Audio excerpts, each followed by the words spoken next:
మిథున రాశి వారికి ఈ వారం మధ్యస్థ ఫలితాలే ఉన్నాయి. వృత్తి ఉద్యోగాల్లో పెద్దగా చెప్పుకోదగిన స్థాయిలో మార్పులు ఏమీ ఉండవు. వ్యాపారం నత్తనాడుగా ఉంటుంది. వచ్చిన రూపాయి సేవింగ్స్ పెడదాం అనుకుంటే ఏదో రూపాయినా ఖర్చు రావడం, ఇంట్లో శుభకార్యాలు కావచ్చు లేదా ఆరోగ్యపరంగా కావచ్చు ఏదో విధంగా ఖర్చు అయిపోవడం జరుగుతుంది. అదేవిధంగా ఎప్పటి నుంచో మంచి ఉద్యోగం కోసం ప్రయత్నం చేస్తున్న వారికి మంచి ఉద్యోగం లభించే అవకాశం కూడా లేకపోలేదు. జీవిత భాగస్వామి సలహాలు సూచనలు కొంచెం తీసుకుని ముందుకు వెళ్ళడం మంచిది.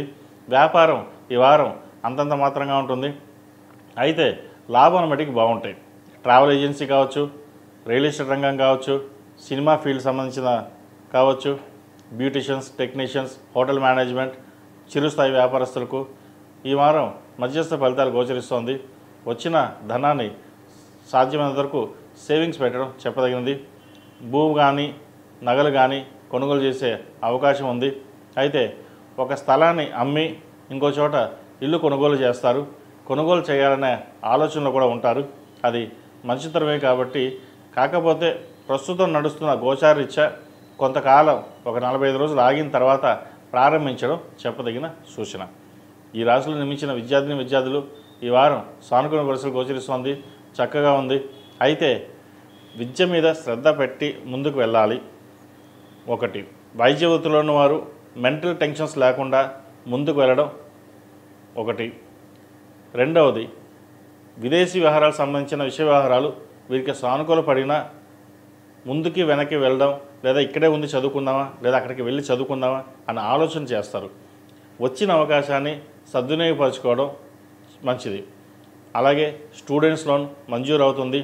సాఫ్ట్వేర్ రంగం సంబంధించిన విషయ వ్యవహారాలు కావచ్చు, MBA, ఫినాన్స్, అకౌంటింగ్ సెక్టర్, వీటన్నిటికి సంబంధించిన విషయ వ్యవహారాలు చక్కగా ఉన్నాయి. చక్కగా ఉపయోగించుకుని ముందుకు వెళ్ళండి. మంచి ఫలితాలు ఉంటాయి. అలాగే ప్రభుత్వ సంబంధమైన ఉద్యోగస్తులు ఏదైతే ప్రయత్నాలు చేస్తున్నారో కొంత ఇబ్బందికరమైన వాతావరణం ఉంటుంది. చేతి దాకా వచ్చిన ఉద్యోగం చేజారిపోయే అవకాశం కూడా లేకపోలేదు. అయితే భగవంతుడి మీద భారం వేసి మీ ప్రయత్నం మీ వంతు చేయండి. ఏదైనా పరమేశ్వర అనుగ్రహం.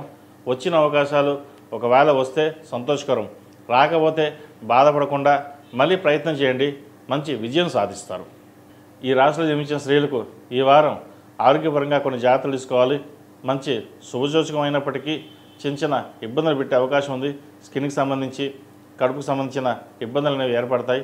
అదేవిధంగా విదేశీకి సంబంధించిన విషయ వ్యవహారాలు కావచ్చు, ఇంపోర్ట్ అండ్ ఎక్స్పోర్ట్ లైసెన్స్ సంబంధించిన విషయ వ్యవహారాలు కావచ్చు సానుకూల పడతాయి. ఉద్యోగంలో మంచి మార్పు ఉంటుంది.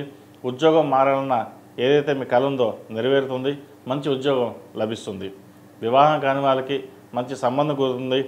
ఎప్పటి నుంచో ఆగిపోయిన సంబంధం మళ్ళీ రావడం, దగ్గరికి ముందుకు వెళ్ళడం అనేది ఏర్పడుతుంది. చిన్న చిన్న దోషాలు ఏమైనా ఉంటే దోష పరిహారాలు చేసుకుని జాతక పరిశీలన చేసుకుని ముందుకు వెళ్ళడం చెప్పదగినది. ఈ రాశివారు ప్రతిరోజు ప్రతినిత్యం ఓం నమః శివాయ ఒత్తులతో దీపారాధన చేయడం, సుబ్రహ్మణ్య స్వామి రూపు ధరించడం, సుబ్రహ్మణ్య స్వామి వారికి అభిషేకాలు చేయడం చెప్పదగిన సూచన. అదేవిధంగా సుబ్రహ్మణ్య పాశుపత హోమం చేయించడం చెప్పదగిన సూచన. ఈ రాశిలో జన్మించిన వారికి కలిసి వచ్చే సంఖ్య 6, కలిసి వచ్చే రంగు గ్రీన్. ఏదైనా పని మీద బయటకు వెళ్ళేటప్పుడు సోమవారం కానీ గురువారం నాడు కానీ వెళ్ళండి. మంచి ఫలితాలు ఉంటాయి. ఈ పూజా స్టోర్.in పసుపు కుంకుమ నుంచి దేవతా విగ్రహాల దాకా అన్ని రకాల పూజలు, వ్రతాలు, వివాహం, గృహప్రవేశం, హోమాది శుభకార్యాలకు కావలసిన పూజా సామాగ్రి అంతా ఒక్క క్లిక్ తో మీ ఇంటి వద్దకే. నేడే ఆర్డర్ చేయండి మీ ఈ పూజా స్టోర్.in లో. One stop for all puja needs.